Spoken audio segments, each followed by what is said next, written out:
কোনটা সত্য কথা? সূর্য পৃথিবীর চতুর্দিকে ঘুরছে নাকি পৃথিবী সূর্যের চতুর্দিকে ঘুরছে? পৃথিবী যদি সূর্যের চতুর্দিকে ঘুরল তাহলে আজও পর্যন্ত বেদ থেকে রামায়ণ মহাভারত পর্যন্ত তাতে লেখা আছে সূর্য পৃথিবীর চতুর্দিকে ঘুরছে। এই মিথ্যে কথাটা কেটে তুলে দেওয়া হচ্ছে না কেন? কে তুলে দেবে? তোলার দায়িত্ব কাদের? যারা লিখেছে তাদের তো তোলার দায়িত্ব। দীনকৃষ্ণবাবু বলছেন বেদ থেকে রামায়ণ মহাভারত সমস্ত কিছুতেই নাকি লেখা আছে পৃথিবী স্থির, সূর্য পৃথিবীর চারিদিকে ঘুরছে। দীনকৃষ্ণবাবুর এই কথাটি কতটা যুক্তিযুক্ত হতে পারে? আমার মনে হয় দীনকৃষ্ণবাবু বেদ বলুন বা শ্রীমদ্ ভগবদ্ গীতাই বলুন বা রামায়ণ মহাভারতই বলুন, তিনি কোনো কিছুরই পাতা উল্টে দেখেননি। তিনি তাকে যেরকম স্ক্রিপ্ট দেওয়া হয় তিনি সেটাই হরিবাসরে গিয়ে, কীর্তনের মঞ্চে গিয়ে তিনি সেটাই আওড়ান।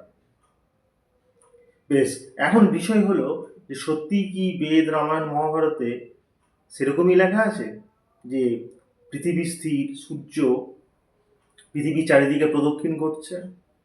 আসুন দেখা যাক যজুর্বেদ। যজুর্বেদের ৩য় অধ্যায়ের ৬ নম্বর শ্লোক। যজুর্বেদের ৩য় অধ্যায়ের ৬ নম্বর শ্লোকে লেখা রয়েছে আহম গোহ কৃষ্ণিরক্রমীষদম মাতরং পুরঃ পিতরং চ প্রয়ন্ত স্বাহা। অর্থাৎ এই ভূগোল পৃথিবী জল ও অগ্নির কারণ উৎপত্তি হইয়াছে। অন্তরিক্ষ বা আপন কক্ষ অর্থাৎ যোনিরূপ জলের সহিত আকর্ষণরূপী গুণাবলীর সহিত সর্বরক্ষক সূর্যের চতুর্দিকে প্রতিপক্ষ ভ্রমণ করিতেছে। দীনকৃষ্ণবাবুকে বলবো যে আপনি যে উপদেশটা অন্যকে দেন, অর্থাৎ একটু পড়াশুনো করে আসতে হয়, একটু বই পড়ে আসতে হয়, সেই উপদেশটা আপনি নিজেই পালন করুন, অর্থাৎ নিজে একটু পড়াশোনায় মনোনিবেশ করুন।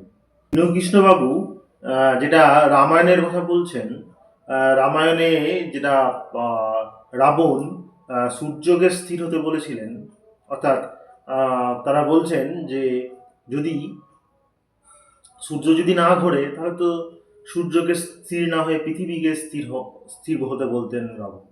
তাহলে তিনি সূর্যকে কেন স্থির হতে বললেন?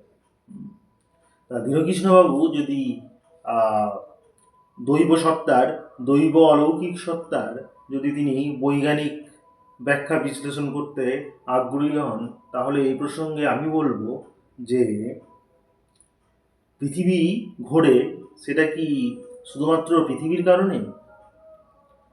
দীনকৃষ্ণ বাবু নিশ্চয়ই সূর্যের মহাকর্ষ বলের কথা জানেন। সূর্যের মহাকর্ষ বল যদি না থাকতো তাহলে কখনোই পৃথিবী সূর্যের চারিদিকে ঘুরতো না। তাহলে সেক্ষেত্রে রাবণ যদি সূর্যকে থামতে বলে থাকে, হ্যাঁ, তাহলে তো ঠিকই করেছে। কারণ সূর্যের মহাকর্ষ শক্তির জন্যই তো একটা অন্যতম কারণ হচ্ছে পৃথিবী তার সূর্যের চারিদিকে প্রদক্ষিণ করছে। সে কারণেই হয়তো রাবণ সূর্যকে স্থির হতে বলেছেন। ধন্যবাদ।